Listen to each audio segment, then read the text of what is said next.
Assalamualaikum warahmatullahi wabarakatuh. Welcome back to my channel, Nanian. Halo teman-teman, untuk kali ini masih seputar tes CPNS tahun 2021.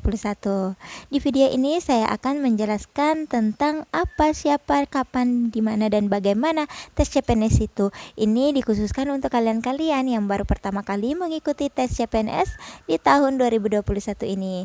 Karena saya melihat masih banyak bertanya-tanya kapan dan bagaimana tes CPNS itu. Maka dari itu jangan lupa tonton terus video ini sampai habis, karena kalian akan mendapatkan jawaban dari pertanyaan-pertanyaan kalian selama ini di video kali ini. Untuk CPNS tahun 2021 ini akan berbarengan dengan P3K tahun 2021. Nah, siapa saja yang bisa mendaftar itu adalah untuk CPNS minimal tamatan SMA, dan untuk P3K adalah guru-guru yang dalam masa jabatan atau guru-guru yang sudah terdaftar di Dapodik dan lulusan pendidikan yang sudah memiliki sertifikat pendidik, baik itu yang sementara bekerja ataupun yang belum bekerja. Nah, kapan pendaftaran CPNS ini dilakukan? Kebetulan Kemenpan RB baru-baru ini sudah merilis kisi-kisi dari jadwal seleksi tes CPNS tahun 2021 beserta P3K. Nah, untuk pengumuman seleksi tanggal 30 Mei sampai dengan 13 Juni 2021. Kemudian pendaftaran seleksi itu tanggal 31 Mei sampai dengan 21 Juni 2021.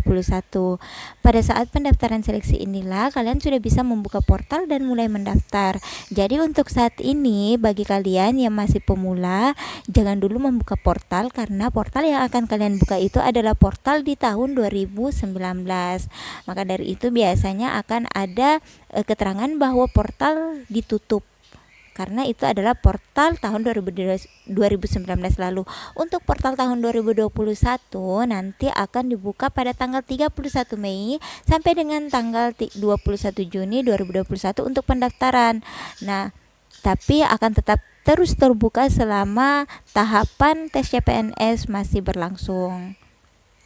Nah teman-teman, setelah tahap pendaftaran seleksi, lanjut ke seleksi administrasi dan pengumuman hasilnya itu pada tanggal 1 Juni sampai dengan 30 Juni 2021.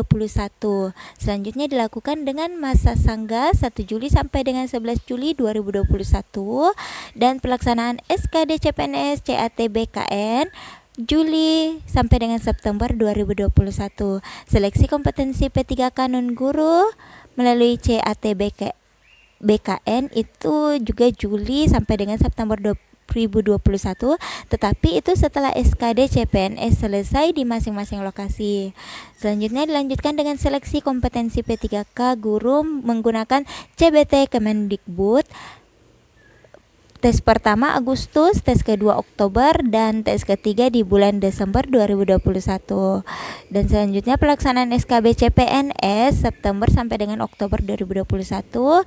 Dilanjutkan dengan pengumuman akhir dan masa sangga November 2021. Dan terakhir adalah penetapan di CPNS atau nomor induk P3K pada bulan Desember 2021. Selanjutnya, di mana seleksi CPNS-nya itu tergantung kalian pilihnya di daerah mana. Di daerah mana kalian mendaftar. Nah, teman-teman, untuk menentukan lokasi kalian bisa lihat formasi CPNS yang sudah mulai diumumkan di beberapa daerah. Jadi sekarang sudah ada beberapa daerah yang sudah mengumumkan formasinya. Kalian bisa mengecek di situ, misalnya kualifikasi pendidikan kalian apa. Kalian bisa mengecek kira-kira kalian mau di daerah mana daftarnya. Kemudian lihat formasi daerah itu apakah ada kualifikasi pendidikan kalian yang dibutuhkan. Apabila ada, kalian bisa mendaftar di daerah itu. Nah, sebagai contoh, misalnya kalian ada di daerah Sulawesi Selatan dan ingin mendaftar di daerah Sulawesi Selatan. Di daerah Sulawesi Selatan itu ada banyak kabupaten. Jadi kalian bisa pilih, misalnya ya, kalian seorang apoteker. Nah, kalian bisa cari di kabupaten mana yang ada kualifikasi pendidikan apoteker yang dibutuhkan. Biasanya kalau apoteker itu setiap kabupaten yang mendaftarkan CPNS membutuhkan CPNS itu ada ya untuk apoteker. Jadi kalian pilih saja kalian mau daftarnya di kabupaten apa dan kalian cek formasinya. Saya ambil contoh saja daerah yang sudah mengumumkan formasinya saat ini, yaitu Kabupaten Bantaeng. Nah, di Kabupaten Bantaeng ini ada 11 apoteker, ada 11 jabatan yang bisa diduduki oleh kualifikasi pendidikan apoteker. Nah, di sini ada beberapa puskesmas yang membutuhkan. Jadi, teman-teman, untuk setiap kualifikasi pendidikan itu ada jabatan-jabatan tertentu yang dibutuhkan, yang untuk penempatannya ada beberapa jabatan. Misalnya kayak di sini di Puskesmas Moti itu dia membutuhkan apoteker dan alokasi CPNS-nya itu 1. Alokasi CPNS ini menggambarkan berapa orang yang dibutuhkan, berapa orang CPNS yang akan diterima di Puskesmas Moti tersebut. Nah, di sini alokasinya 1 berarti yang dibutuhkan itu adalah 1 orang. Jadi sekalipun kalian mendaftarnya 50 orang, 100 orang atau 1000 orang, yang akan dipilih itu hanya 1 orang. Berbeda dengan di puskesmas kasih-kasih itu yang dibutuhkan adalah 2 orang. Jadi itu akan lebih banyak peluangnya dibandingkan di Puskesmas Moti. Tapi tergantung kalian, apabila kalian ingin mendaftar di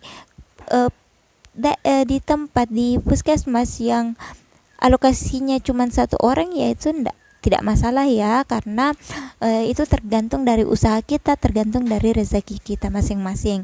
Dan apabila ada yang bertanya, misalnya kalian bukan warga Bantaeng, misalnya bukan KTP-nya bukan di Bantaeng, kemudian kalian ingin mendaftar di Bantaeng, itu bisa saja ya. Nanti kalian bisa pindah ketika kalian sudah diterima sebagai CPNS. Nah, teman-teman, selanjutnya jadi itu dia lokasinya. Kalian bisa pilih sendiri lokasi mana yang kalian inginkan selama kualifikasi pendidikan kalian dibutuhkan di lokasi tersebut. Nah, selanjutnya bagaimana ini yang paling banyak dipertanyakan biasanya oleh pemula. Bagaimana cara mendaftarnya? Jadi untuk mendaftar itu yang pertama harus kalian cek, yaitu apakah kalian termasuk dalam kategori yang bisa mendaftar sebagai calon CPNS tahun 2021. Kalian bisa cek kualifikasi pendidikan kalian. Untuk CPNS itu minimal SMA, dan untuk P3K itu kalian harus seorang guru yang sudah bekerja atau memiliki sertifikat pendidik. Kemudian jangan lupa selain pendidikan, kalian juga harus cek umur kalian, karena CPNS itu tidak semua umur bisa diterima. Nah, teman-teman, selanjutnya setelah kalian sudah yakin bahwa kalian termasuk kategori yang bisa daftar CPNS, kalian bisa langsung berkas. Kalian bisa langsung melengkapi berkas kalian. Nah, untuk kelengkapan berkasnya kalian bisa mengecek di video saya sebelumnya. Kebetulan di situ ada yang video saya yang membahas tentang kelengkapan berkas apa saja yang dibutuhkan untuk pendaftaran CPNS tahun 2021. Dan di situ adalah berkas-berkas umum. Nah, berkas yang kalian bisa lengkapi di awal ini adalah berkas-berkas umum yang biasa digunakan. Untuk berkas-berkas yang lainnya biasanya nanti mengikuti pengumuman resmi dari setiap daerah, dari formasi mana, instansi mana yang ingin kalian daftar. Seperti itu. Kemudian yang kedua, jangan lupa kalian harus cek formasi kalian sambil memperhatikan jadwal. Jangan sampai kalian asik-asik melengkapi berkas, menentukan formasi mana yang ingin kalian pilih, daerah mana yang ingin kalian tempatnya mendaftar, kalian lupa bahwa jadwalnya sudah lewat. Jangan sampai kalian terlambat mendaftar, seperti itu. Dan jangan lupa juga kalian tetap gabung di grup-grup seperti grup Facebook, WA, Telegram dan sebagainya. Itu akan banyak grup-grup yang bisa kalian tempati untuk bergabung, yang mana grup ini akan sangat-sangat membantu kalian untuk mendapatkan informasi yang update tentang CPNS tahun 2021 ini. Nah, selanjutnya apabila waktu pendaftaran sudah tiba, maka kalian sudah bisa mendaftar. Tapi jangan lupa ya, bahwa setiap tahapan itu kalian harus tetap belajar. Yang paling penting itu adalah belajar, karena lulus tidaknya kalian di tes CPNS nantinya itu tergantung dari hasil tes kalian. Seperti itu. Jadi usahakan apabila kalian adalah seorang yang sibuk, maka paling tidak luangkan waktu 1 jam setiap harinya untuk belajar. Kalian bisa belajar melalui YouTube, buku, dan di grup-grup juga. Jadi teman-teman, setelah waktu pendaftaran tiba, maka kalian sudah bisa mendaftar, kalian sudah bisa membuka portal. Itu akan dimulai dengan registrasi ya, pembuatan akun. Seperti itu. Di situ nanti akan ada langkah-langkahnya dan paling bagus apabila kalian gabung di grup, karena kalian akan bisa mendapatkan langkah-langkah pendaftaran nantinya di grup-grup itu. Akan banyak share-share dari teman-teman grup yang sangat bermanfaat bagi kita. Nah, selanjutnya setelah melakukan pendaftaran, kalian tinggal tunggu pengumuman apakah kalian lolos seleksi administrasi atau tidak. Jadi setelah mendaftar itu tidak langsung bahwa kalian akan tes CPNS, tidak. Kalian harus menunggu pengumuman dulu. Jangan sampai kalian tidak lolos dalam seleksi administrasi. Dan apabila kalian tidak lolos, dinyatakan tidak lulus dalam seleksi administrasi, kalian jangan langsung putus asa, karena akan ada masa sanggah. Nah, masa sanggah ini digunakan untuk teman-teman yang tidak lolos dalam seleksi administrasi. Di situ nanti akan diumumkan di portal di akun kalian apakah kalian lolos atau tidak. Apabila kalian tidak lulus, itu akan ada alasan yang disertakan kenapa kalian tidak lulus. Nah, dari alasan itu kalian bisa jadikan pegangan untuk melakukan sanggahan. Misalnya ada berkas kalian yang dikatakan bahwa tidak lengkap, sementara kalian merasa bahwa kalian sudah mengunggah berkas itu, dan setelah kalian cek di portal kalian benar-benar sudah mengunggah berkas itu kalian bisa sanggah. Dan tidak berarti bahwa sanggahan itu hanya semata-mata untuk formalitas saja, tidak, karena bisa saja kalian sebelumnya yang dinyatakan tidak lolos tes seleksi administrasi, kalian setelah melakukan masa sanggah dan setelah melakukan sanggahan dan sanggahan kalian diterima, itu kalian bisa saja status kalian berubah dari tidak lulus menjadi lulus. Seperti itu ya teman-teman. Nah, selanjutnya setelah masa sanggah, apabila kalian lulus dalam tes administrasi, kalian tinggal tunggu jadwal tes. Dan jadwal tes ini biasanya berbeda di setiap instansi atau setiap daerah, itu berbeda-beda jadwal tesnya, dan tempat tesnya itu juga berbeda-beda, aturan tesnya pun juga berbeda-beda. Nah teman-teman, setelah tiba waktunya kalian sudah memiliki jadwal tes, kalian sudah dites ya, kalian jangan lupa kalian menunggu pengumuman tes. Nah, untuk tesnya, karena itu melalui CAT, itu kalian bisa langsung melihat hasil tes kalian nantinya tepat setelah kalian tes. Jadi sebelum kalian keluar ruangan, bahkan kalian akan mendapatkan hasil kalian apakah kalian lolos passing grade atau tidak. Jadi ingat ya teman-teman, ada yang namanya passing grade. Passing grade itu adalah nilai ambang batas ya. Apabila kalian melewati ambang batas tersebut, ada kemungkinan kalian bisa lolos dalam tes SKD. Tetapi apabila ada salah satu yang tidak memenuhi ambang batas, kemudian ada teman kalian yang memenuhi semuanya, itu akan kecil kemungkinan kalian lulus. Seperti itu ya teman-teman, dan bahkan tidak lulus.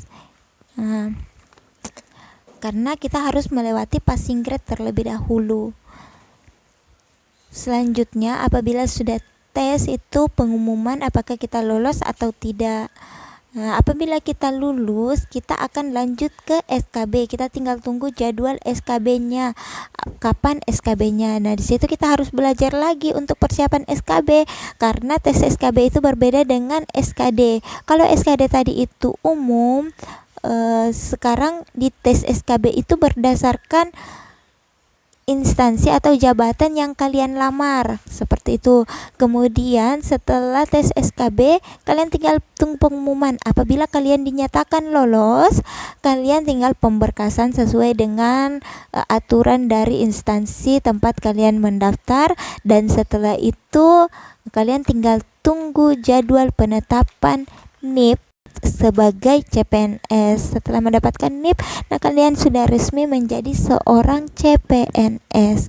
Seperti itu ya teman-teman. Jadi teman-teman sekalian, apabila misalnya masih ada pertanyaan-pertanyaan yang belum kalian pahami atau masih ada yang kurang jelas, kalian bisa tulis di kolom komentar. Semoga saja saya bisa membantu menjawab pertanyaan-pertanyaan kalian. Dan apabila kalian memiliki tambahan dari informasi yang saya sampaikan, kalian juga bisa tulis di kolom komentar. Jangan lupa sekali lagi subscribe channel ini dan nyalakan loncengnya untuk mendukung channel ini agar tetap bisa memberikan informasi kepada kalian terkait CPNS dan terkait hal-hal yang lain yang penting lainnya ya teman-teman. Terima kasih sudah menonton video ini. Salam CPNS, semoga kita semua bisa sukses di CPNS tahun 2021 ini. Thank you for watching. Wassalamualaikum warahmatullahi wabarakatuh.